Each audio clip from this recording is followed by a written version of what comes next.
Australia సిరీస్లో వరుస ఎదురు దెబ్బలు తింటున్నటువంటి భారత్కి కెప్టెన్గా ఉన్నటువంటి రోహిత్ శర్మ చివరి మ్యాచ్లో ఆడబోనని ప్రకటించడం. వాస్తవంగా సీనియర్లు అక్కడికి వెళ్ళి అందులో రవిచంద్రన్ అశ్విన్ అకస్మాత్తుగా ఫస్ట్ మ్యాచ్ తర్వాత రిటైర్మెంట్ ప్రకటించడం, ఆ తర్వాత రోహిత్ శర్మని పక్కన పెట్టాడు.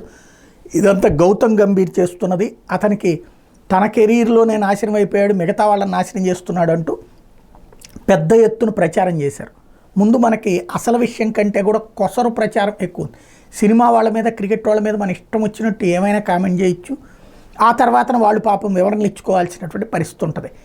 అట్లాంటి సిచ్యువేషన్. అయితే రోహిత్ శర్మ ఇవాళ నోరు విప్పాడు. అంటే అతనికి పర్మనెంట్గా రిటైర్ అయిపోతున్నాడు గౌతమ్ గంభీర్ చేసినటువంటి అవమానంతో. అంటే నేనే నాకు ఏది వరుసపెట్టి ఫెయిల్ అవుతా వచ్చాడు అన్ని టెస్టుల్లో కూడా, కాబట్టి నాకు పరంగా నేనే ఫెయిల్ అవుతున్నాను, కాబట్టి ఫామ్లో లేనన్నటువంటి విషయం గౌతమ్ గంభీర్కి చెప్పి నేనే పక్కకి తప్పుకున్నాను ఈ మ్యాచ్లో నుండి.